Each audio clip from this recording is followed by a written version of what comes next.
ప్రైజ్లో మన ప్రభు రక్షకుడైన యేసుక్రీస్తు నామములో మీ అందరికీ చూడండి.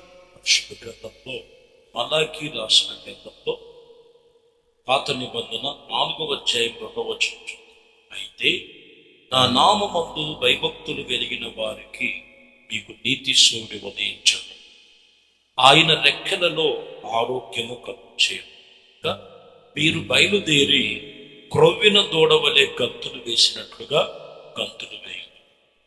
ఈ వాక్యంలో ఆయన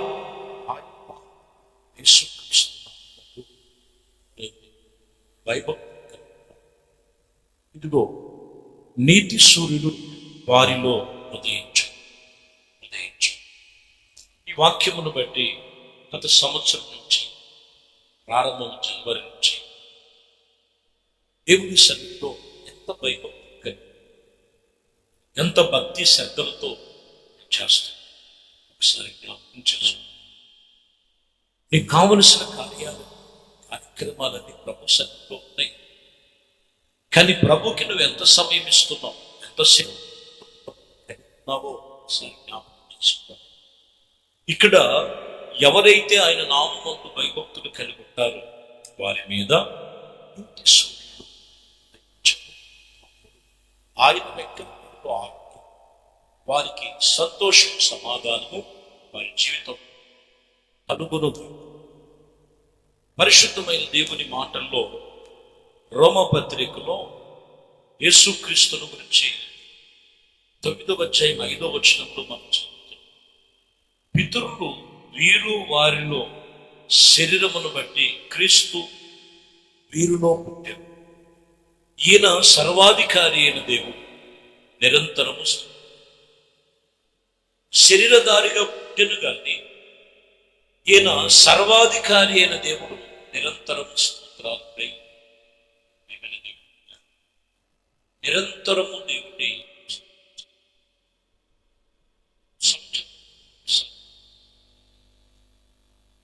ప్రతి ఆదివారం దేవుని సన్నిధికి రోజు ప్రార్థన చేసుకుంటున్నాను ప్రభు సన్నిధిలో అనేవాడు. ఓకే, ప్రార్థన చేస్తాం.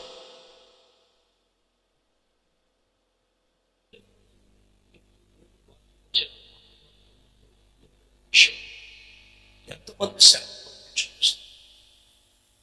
వాక్యము బోధించాలి, వాక్యం అందు నిలిచి ఉండాలి, వాక్యానుసారంగా నడుచు. అప్పుడైనా నీకు నిరంతరము స్తోత్రాలు కూడా ఉన్నాడు. ఆయన శరీరధారిగా పుట్టెను గాని ఆయన ఎవరంటే నిరంతరం స్తోత్రాలు. దేవుని సన్నిధిలో ఈ మాటలు మీరు వింటున్న ప్రతి ఒక్కరూ కూడా గమనించాలి. దేవునితో మనం చేసేటువంటి ఒడంబడిక భక్తి జీవితంలో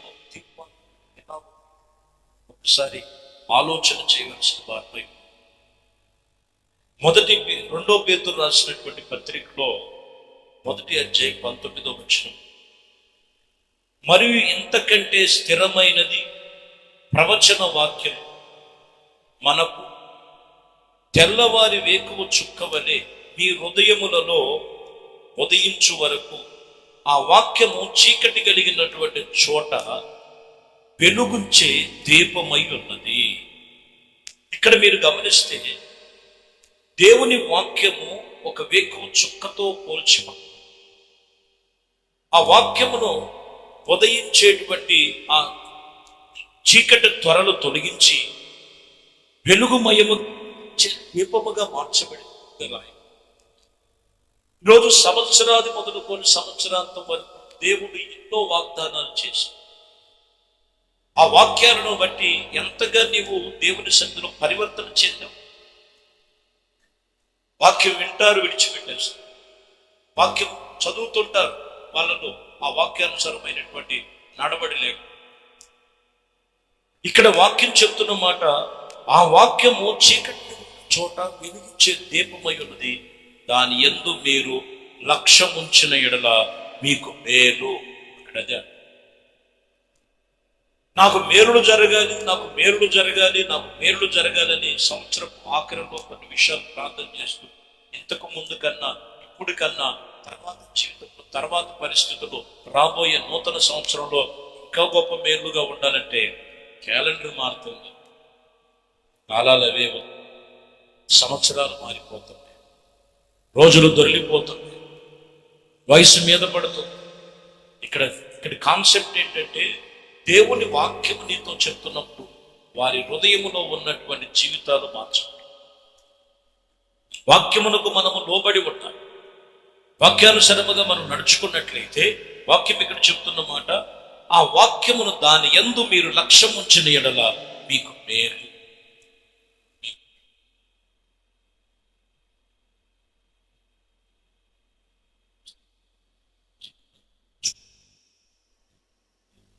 ఏమని యెషయా గ్రంథము 8:20 ధర్మశాస్త్రం ప్రమాణ వాక్యం విచారించుడి, ఈ వాక్య ప్రకారముగా బోధించిన ఎడల వారికి అరుణోదయ దర్శనం. వాక్య ప్రకారముగా బోధించిన ఎడల అరుణోదయ దర్శనం. వాక్యమును బోధించాలి, వాక్యమును ఉండాలి, వాక్యానుసరంగా నడుచుకోవాలి. ఏదో క్రిస్మస్ డిసెంబర్ 1 నుంచి 25కి అయిపోయింది కాదు. క్షణం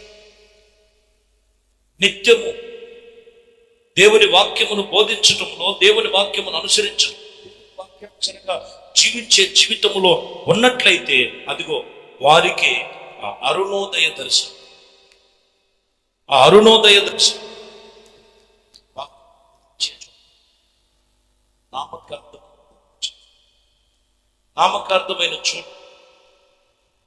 నామకార్థమైన చోటు ఆ కాసేపు, ఆ కొన్ని రోజులే వాక్యమందును పరివర్తన చేయి. అప్పుడే ఆ నీతి సూర్యుడు నీలో ఉదయిస్తుంది. అప్పుడే ఆ అరుణోదయ దర్శనమును చూడగలరు. ఎందుకంటే లూకాసు వార్త 79వ వచనములో ఇదిగో అక్కడ రాయబడిన మాట, మన పాదములను సమాధాన మార్గములను, చీకటిలో మరణ ఛాయలలో కూరుకున్న వారికి వెలుగునిచ్చుటకు మహావాత్సల్యత మనను బట్టి పైనుండి ఆయన మనకు అరుణోదయ దర్శనం అనుగ్రహించాడు. అరుణోదయ దర్శనం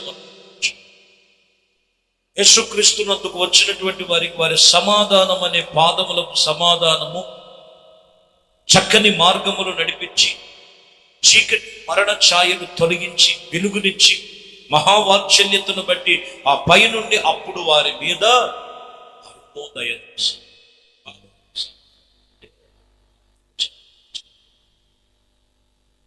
వాక్యానుసరంగా మనం జీవించినప్పుడే వారిలో నుండి చీకటి పోయి ఆశ్చర్యకరమైన వెలుగులోనికి దేవుడు నడిపించడానికి ఆయన మనకు దర్శనమిచ్చాడు. ఆ అరుణోదయ దర్శనం వారికి కలుగుతుంది.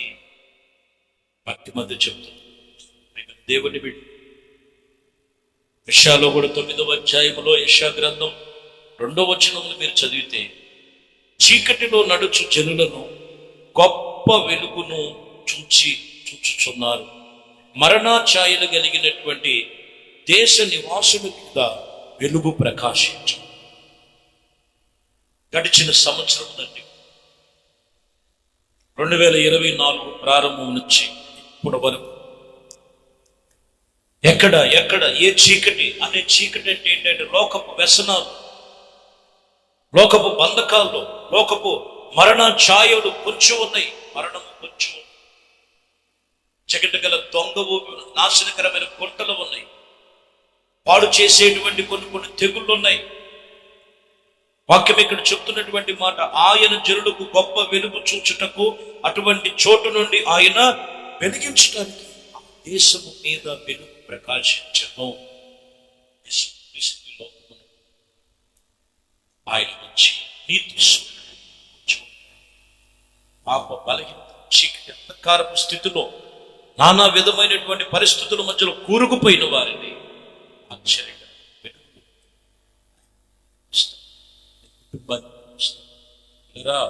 సంవత్సరాలు గడిచిపోతుంది అంటే మనకు సంవత్సరం సంవత్సరం నీ ఆయుష్ తగ్గిపోతుంది. కాబట్టి ఆయుష్ ఉండగానే, ఆరోగ్యం ఉండగానే, కుటుంబం ఉండగానే యేసుక్రీస్తు స్మరణకు తెచ్చు.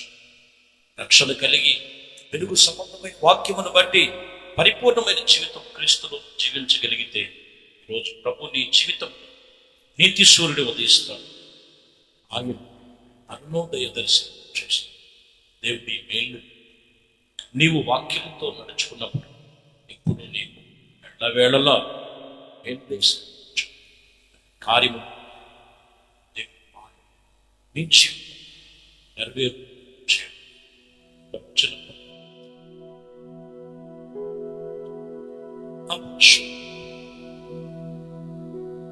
సంవత్సరం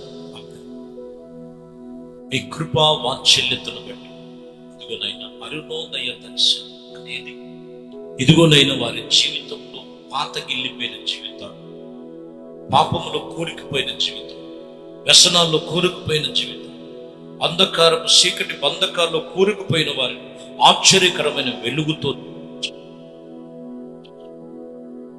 జనవరి మాసం నుంచి డిసెంబర్ చివరి దినాల వరకు మీ బిడ్డలు ఎక్కడ వారిని కృపతో జ్ఞాపకం చేసుకొని వారిలో ఉన్న ఆ పాత జీవితాలు, రోత జీవితాలు, వ్యర్థమైన జీవితాలు, వ్యతిరేకమైన జీవితాలు, ఆటంకపరిచిన జీవితాలను యేసు నామములో లయమైపోతుంది. పరిపూర్ణమైన జీవితం జీవించి వెలుగుమయముగా మార్చమని నూతన సంవత్సరంలో అడుగు పెడుతూ ఉంటుంది. నూతన కార్యాలతో మునుపటి కంటే అధికమైన మేలు చేత మీరు ప్రతి ఒక్కరిని కూడా దీవించి ఆశీర్వదించు. యేసుక్రీస్తు నామములో ప్రార్థించి వేడుకుంటున్నాము తండ్రి. ఆమేన్. ప్రభు మిమ్మల్ని దీవించి ఆశీర్వదించు.